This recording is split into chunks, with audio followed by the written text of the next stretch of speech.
খাদিজার পরে বিশ্বনবী যাকে ভালোবাসতো সে হচ্ছে আয়েশা, সবচেয়ে বেশি ভালোবাসতো। বিশ্বনবী বললেন উরিতুকি সালাসালা ইয়া আয়েশা, আয়েশা বিয়ের আগে আমি রাতে তোমার 3 বার স্বপ্নে দেখেছি। বুখারীর বর্ণনা। কয়বার?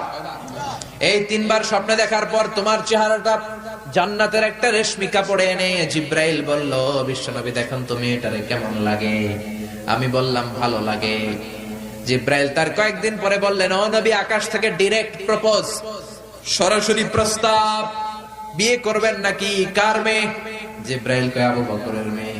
বিশ্বনবী বললেন, ও জিব্রাইল, তুমি যদি ঘটক হও, আল্লাহ যদি হয় বিয়ের কাজী, আমি মুহাম্মদ রাজি। বিয়ে হয়ে গেল। সুখ আর সুখ।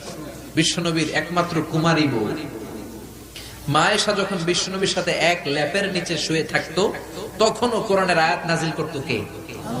বিশ্বনবী যখন অন্যান্য স্ত্রীদের সাথে এক ল্যাপের নিচে শোয়া, তখন কিন্তু কোরআনের আয়াত নাজিল হতো না।